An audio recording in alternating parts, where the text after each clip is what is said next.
Halo, selamat bergabung teman-teman TL, khususnya untuk yang mengambil mata kuliah pengantar ekologi dan teknik lingkungan.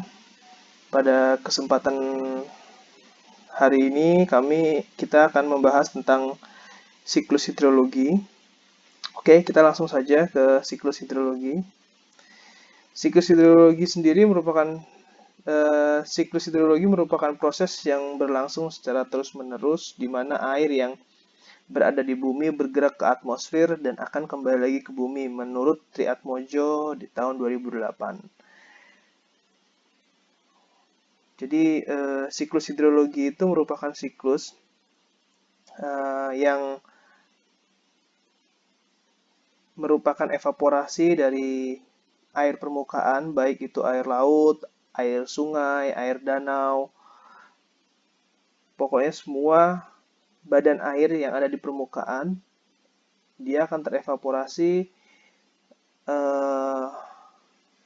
oleh cahaya matahari, lalu akan menjadi titik-titik hujan dan akan menjadi hujan.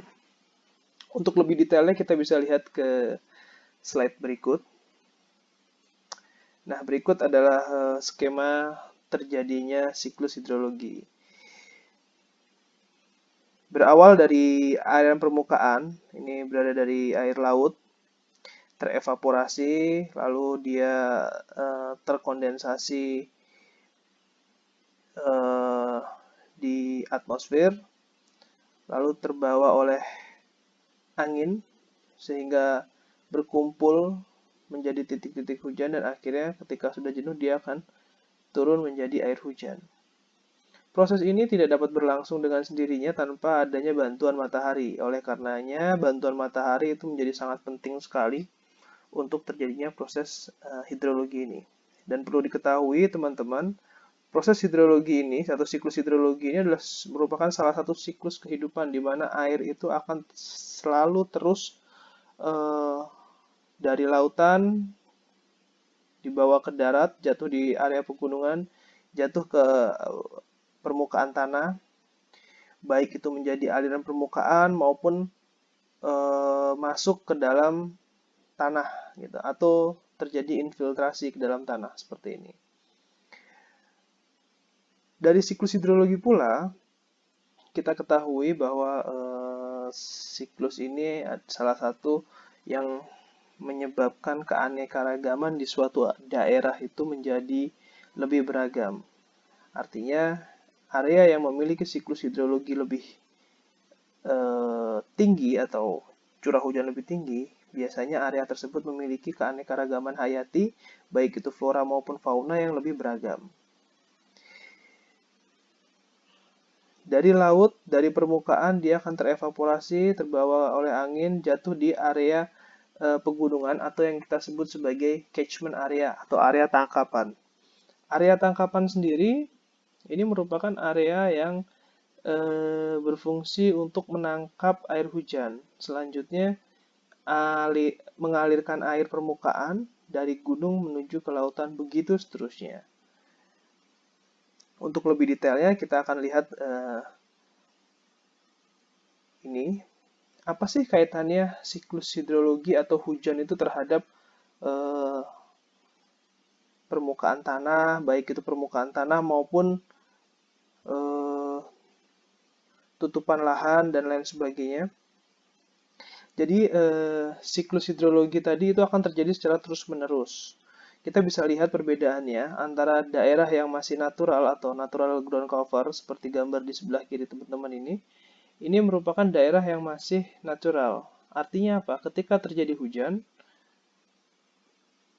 yang masuk ke dalam tanah atau yang kalau kita lihat tadi di gambar di sini, ini air hujan itu selain dia menjadi aliran sungai atau aliran permukaan, dia juga ada yang menjadi masuk ke dalam tanah atau yang kita sebut sebagai infiltration. Sedangkan yang menjadi aliran permukaan ini kita sebut sebagai surface runoff. Gitu. Nah, dengan demikian, area yang masih natural ini akan lebih bisa banyak menyerap air ke dalam tanah. Yang menjadi aliran permukaan kalau kita lihat di gambar ini adalah 10%, sedangkan yang masuk ke dalam tanah, deep infiltration atau masuk ke air tanah dalam itu bisa 25%, dan slow infiltration yang menjadi aliran bawah tanah tidak dalam ini sebesar 25%. Kita bisa bandingkan dengan gambar di sebelahnya, di sebelah kanan. Jika teman-teman amati, ini adalah area yang sudah terbangun, artinya sini sudah terjadi yang namanya alih fungsi lahan. Alih fungsi lahan dari yang awalnya itu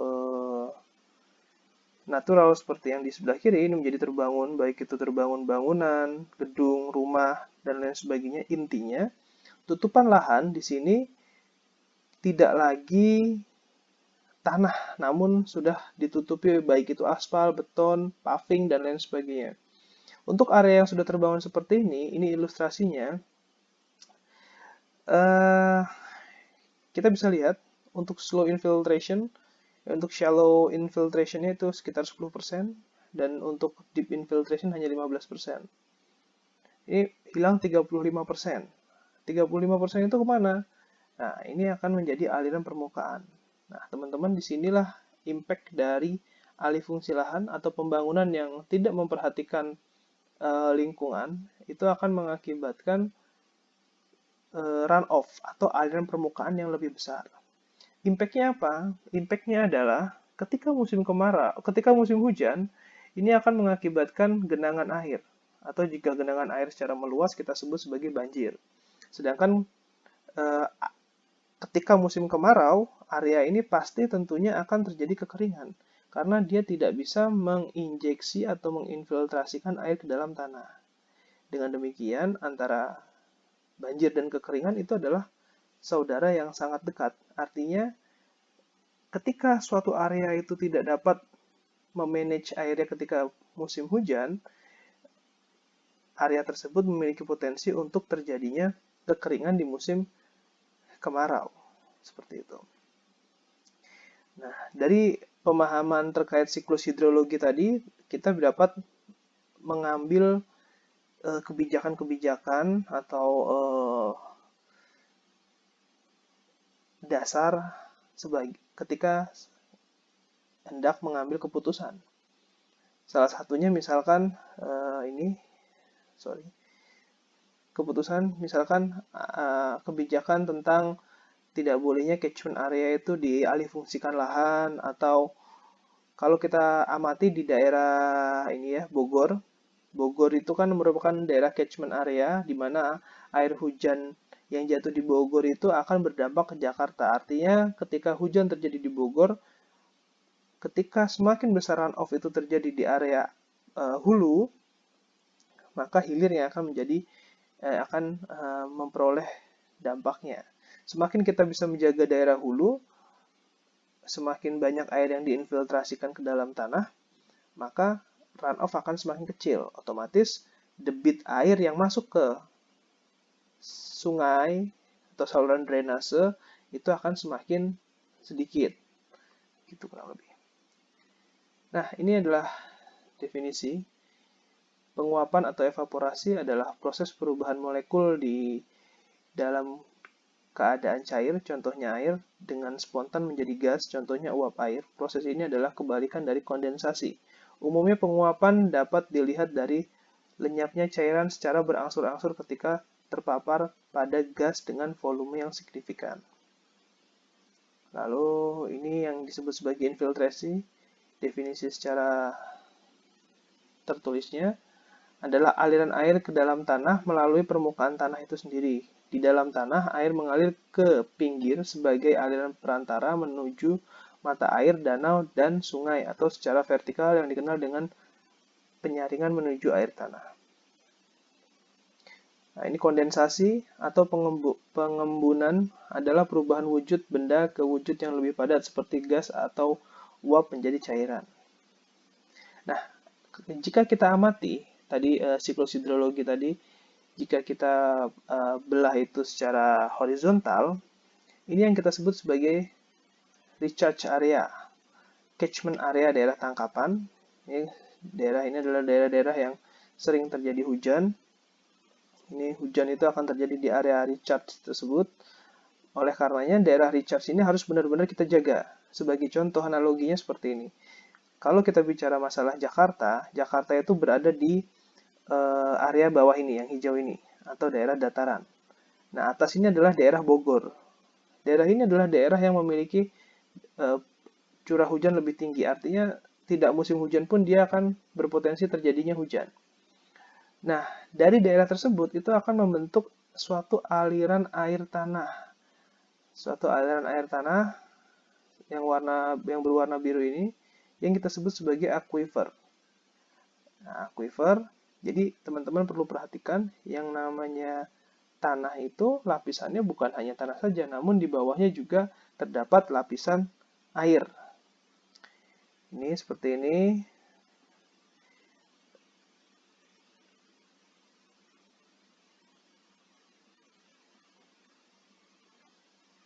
Nah, ilustrasi yang ada di depan teman-teman ini adalah ilustrasi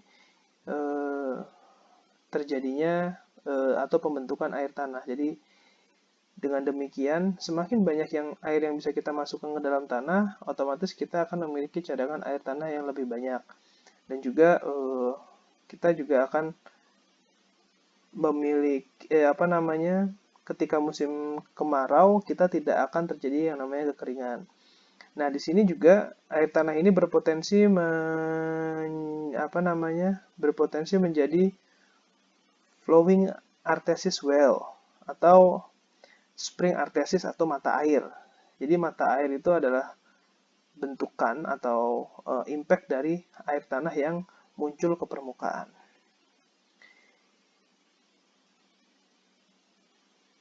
Oke, untuk next pertemuan kita akan bahas terkait jumlah air yang ada di bumi, kenapa air tersebut harus kita olah dengan baik. Ketika musim hujan, semaksimal mungkin kita masukkan ke dalam tanah dan semaksimal mungkin jangan sampai air hujan itu masuk ke aliran permukaan.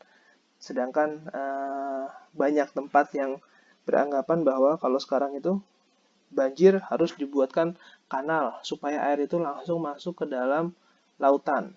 Nah, paradigma-paradigma itu yang akan kita bahas untuk next pertemuan. Jadi mungkin sekian video tentang hidrologi pada pertemuan kali ini untuk mata kuliah pengantar ekologi dan teknik lingkungan. Sekian dari saya. Wassalamualaikum warahmatullahi wabarakatuh.